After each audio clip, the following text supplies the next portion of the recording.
তুমি তোমার শিক্ষা দীক্ষাটা ভুলে যাও না। তোমার থেকে আমায় শিখতে হবে যে দেবীনা আমাকে কোন চোখে দেখে। দেবীনা এই বাড়িতে আবার আসবে। এটা আমার বাড়ি, আমি যখন চাইবো, যতবার চাইবো ততবার ওই বাড়িতে আসবে।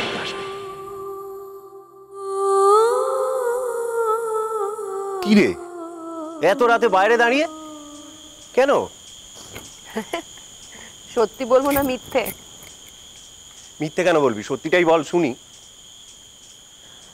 আমি ঘরে আছি বলে তো দাদা ঘরে আসতে পারছিল না, ঘরের আশেপাশ দিয়ে ঘুরঘুর করছিল, তাই বেরিয়ে এলাম আর কি।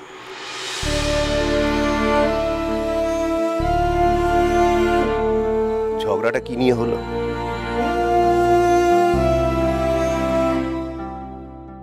তোকে কে বললো ঝগড়া হয়েছে? খালি নিজের মনে একটা গল্প বানিয়ে নেওয়া না? না, তখন ওই দাদার ছাত্রীটিকে এক ঝলক দেখলাম, কিন্তু রেগে মেগে বেরিয়ে গেল নাকি জন্মগতভাবেই মুখটা রাগি রাগি সেটা বুঝতে পারলাম না। ওর জন্মের সময় তো আমি ছিলাম না ওর সামনে।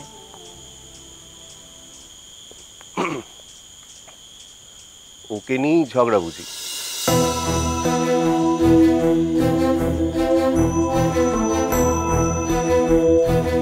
আমি ঝগড়া করি,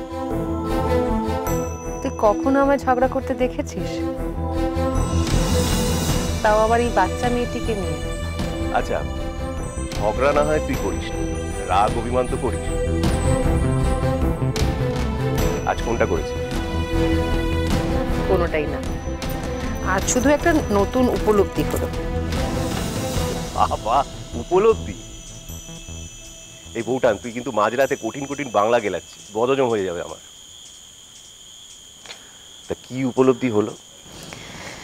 উপলব্ধি হলো যে এই যে কলেজ ইউনিভার্সিটিতে এত কিছু পড়ানো হয়, শেখানো হয়, কিন্তু হিরে আর কাচের তফাৎটা কোথাও শেখানো হয় না।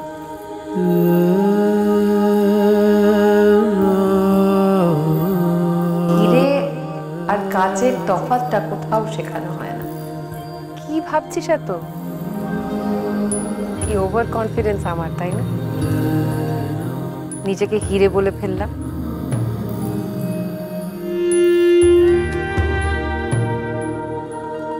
আমি আসলে হিরেই রে। কেউ যদি চিনতে না পেরে হিরেকে পথের ধারে ফেলে রেখে দেয়, তাহলে তো হীরের কোনো ক্ষতি হয় না।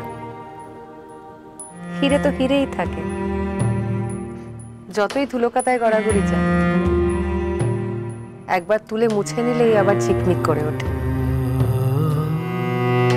কিন্তু যে হিরেটাকে চিনতে না পেরে মাটিতে ফেলে দিল, ক্ষতিটা কিন্তু তার।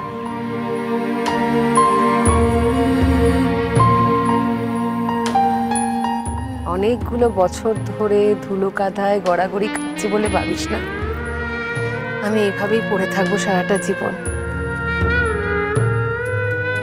আমি ঠিক নিজেকে ধুয়ে মুছে ঝলমলে হয়ে উঠব।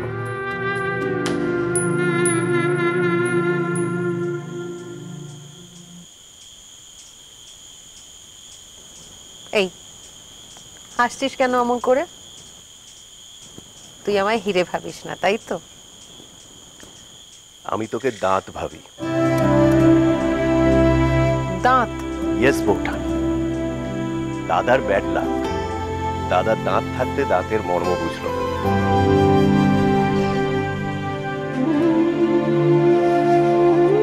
আমি তো বুড়ি হয়ে গেছি রে।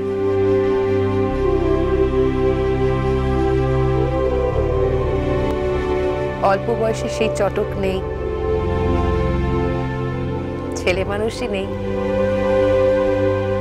আহ্লাদ আবদার নেই, চেহারা নেই, শরীর নেই, কিচ্ছু নেই।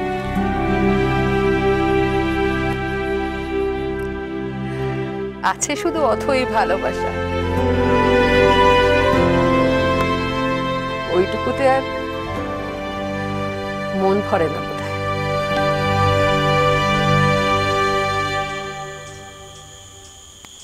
চিন্তা করিস না বউটা, দাদা যতই ভুল পথে পা বাড়াক, ফিরতে ওকে হবেই তোর কাছে। আমি চিন্তা করছি না তো। ওই যে তোকে বললাম যে হিরে ছেড়ে কাজ বেছে নেয়, ক্ষতি তো তার। আমি শুধু ভাবছি কি করে নিজেকে ঘষে মেজে আবার ঝলমলে করে তুলব। এইটুকু তুই যা না এখন এখান থেকে, আমাকে একটু একা থাকতে না দে। আমি বলছিলাম যে আর তুই কিচ্ছু বলবি না, খালি কথা বলছিস। আরে ঠিক আছে, ঠিক আছে। একা থাকতে দে।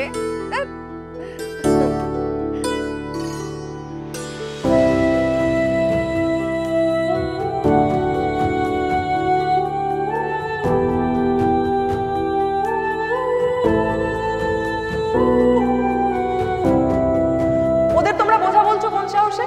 দুটো বোনই চাকরি করে, রোজগার করে, একদিনও হাত পেতেছে তোদের কাছে?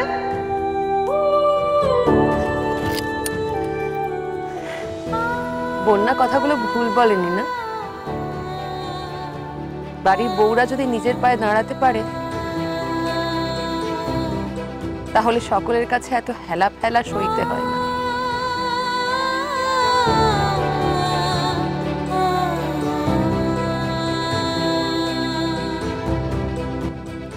কলেজের পরীক্ষায় যদি পাশ করতে পারি, খুব মন দিয়ে পড়াশোনা করবো জানেন। মা বলতো আমার মেয়ে গোল্ড মেডেল পাবে, সবার সেরা হবে। আমি সবার সেরা হব মা একদিন, নিজের পায়ে দাঁড়াবো, নিজের জোরে হিরে হয়ে ঝলমল করবো একদিন।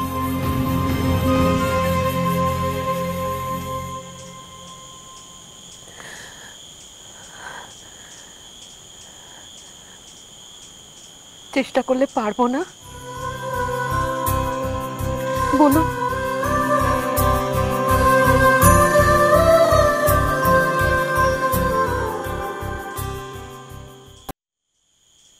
দূর, এর থেকে তো সারা রাত ঘুমোলেই ভালো হতো।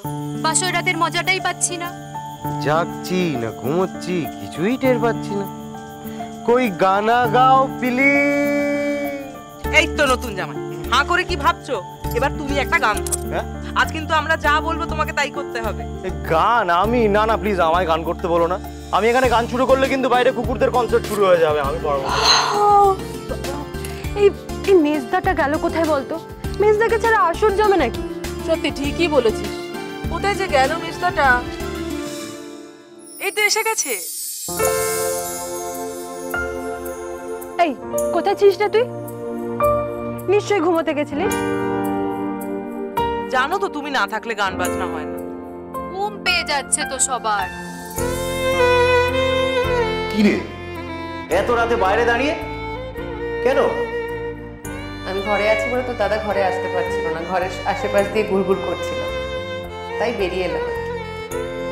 ও মেজদা একটা গান ধরুন না, নাহলে এরা জোর করে হেঁড়ে গলায় গান করাবে আমায়। প্লিজ একটা গান করুন। গানে গান নাই ভাই। মানে অল্প বয়সে সেই চটক নেই, আহ্লাদ আবদার নেই, চেহারা নেই, শরীর নেই, কিচ্ছু নেই। আছে শুধু অথই ভালোবাসা। ওইটুকুতে আর মন ভরে না বোধহয়।